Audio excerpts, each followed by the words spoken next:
3, 2, 1. Assalamualaikum warahmatullahi wabarakatuh. Perkenalkan, nama saya Nida Fitri Dumina, NIM 2119274. Di sini saya akan menjelaskan pembuatan media atau alat peraga, materi macam-macam najis dan tata cara mensucikannya untuk kelas 7 semester 1, dimana kita pertama kita print dulu tulisan maupun gambar-gambar yang berkaitan. Lalu kita membutuhkan kardus. Kardus di sini sudah saya potong-potong agar menyingkat waktu. Terus kita juga membutuhkan solasi dan gunting untuk menyatukan ini semua. Ini caranya.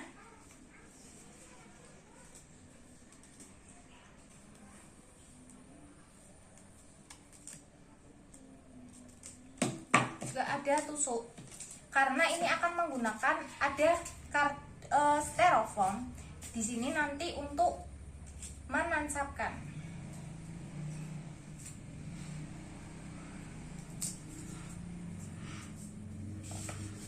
Nah,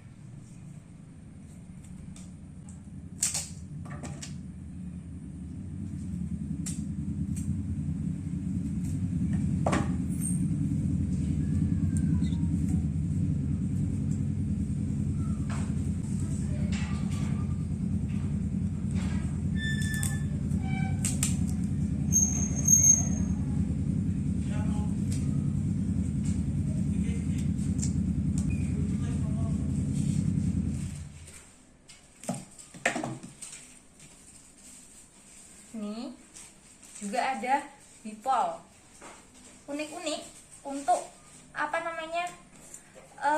menumbuhkan minat siswa, menarik siswa. Apalagi kan anak kelas 7 itu notabene anak masih kecil-kecil. Jadi untuk alat peraga seperti ini itu menurut saya lebih menyenangkan bagi anak kecil.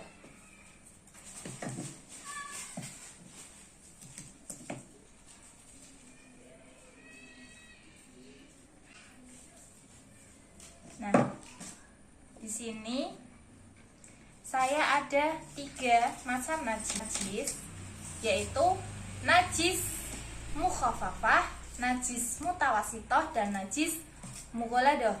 Terus saya juga punya air,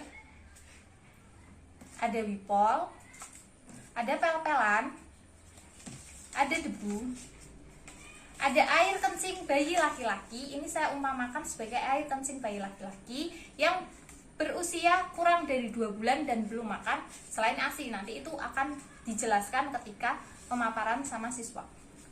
Ini bangkai tikus, ini anjing, ini darah. Dan alat peraga ini digunakan sebagai alat bantu penjelasan materi dan juga bisa juga digunakan sebagai alat evaluasi. Nah, tekniknya gimana alat bantu penjelasan materi? Jadi ketika kita menerangkan, bisa kita sambil perumpamakan. Juga semisal kita setelah menjelaskan, kita panggil satu anak untuk maju ke depan, yang lainnya memperhatikan. Ketika kita sudah memilihkan najis apa, kita memilihkan nih najis mutawasito untuk anak. Nah, kita tancapkan di sini najis mutawasito. Lalu anak biar milih sendiri apa nih najis apa dan alat apa yang harus digunakan. Di sini kan ada air kencing, ada darah, ada anjing, ada bangkai. Nah, semisal anak memilih bangkai, semisal anak memilih bangkai tikus, bangkai ini anak memilih bangkai, lalu kita komunikasikan ke anak-anak yang di depan, bangkai tikus najis mutawasito, benar tidak anak-anak? Semisal benar,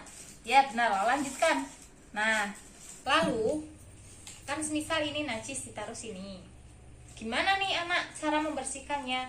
Semisal anak, oh najisnya dihilangkan dulu bu, oh iya dihilangkan dulu, lalu dikasih air, semisal, lalu dipel, lalu dikasih wipol, misal seperti itu. Benar nggak anak-anak? Benar ya. Kalau benar, sudah benar, aplaus, kita beri apresiasi. Nah, semisal ada lagi nih, najisnya najis apa? Semisal najis mughaladoh.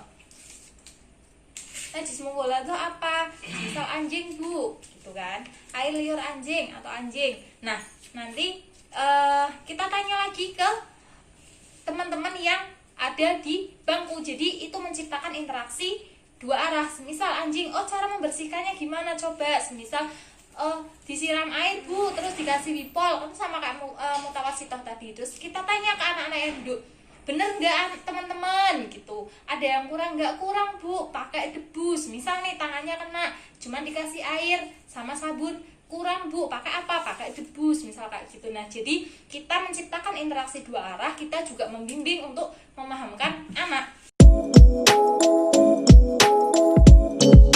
Mbak Ayah silakan maju.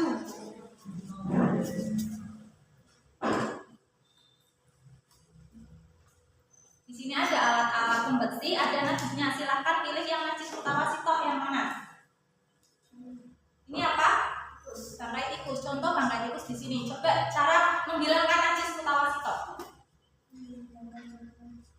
Dihilangkan najisnya, terus disiram air, terus dipel. Gimana anak-anak? Sudah benar? Karena masih jauh. Berarti masih ada najisnya. Gimana cara ngilangin bau? Kasih wipol, terus dikasih air, terus dipel. Sudah benar? Benar. Terima kasih. Nah, terus gimana kok cara alat peraga ini sebagai alat evaluasi? Caranya adalah dengan kita duduk di meja guru, sediakan ini semua, kita asak-asak, kita satu persatu anak maju, suruh mempraktekkan, membersihkan najis-najis tersebut.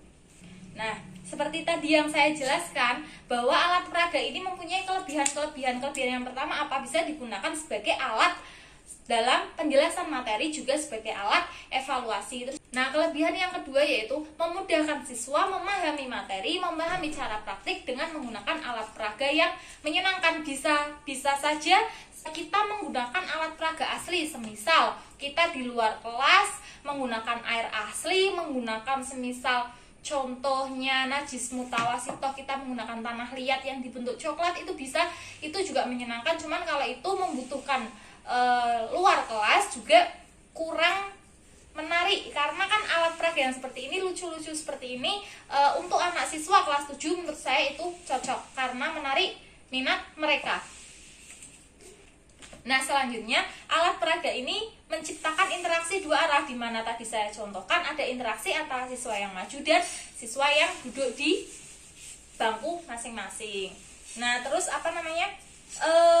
Kekurangannya itu apa sih? Kekurangan dari alat peraga ini tentu ada kekurangannya, karena ketika semisal kelas luas atau jumlah anak dengan kelas dengan jumlah anak yang banyak, itu nanti akan menyulitkan siswa yang berada di belakang untuk melihat gambar ya. Meskipun kita tetap menggunakan suara, bagaimana ini sudah benar atau belum pembersihannya seperti ini, kayak gitu. Meskipun dengan suara mungkin yang belakang kurang dapat melihat. Nah, ini bisa diatasi dengan menggunakan alat peraga yang lebih besar, tentunya memakan bahan dan ketelatenan membuat juga. Terus, nah itu kekurangan yang kedua, yaitu kita harus telaten dalam membuatnya, karena ini buat alat peraga ini ada kardusnya juga yang kita potong, kita solasi agar dia bisa berdiri, biar bisa menarik minat siswa. Mungkin kurang lebihnya seperti itu. Terima kasih. Wassalamualaikum warahmatullahi wabarakatuh.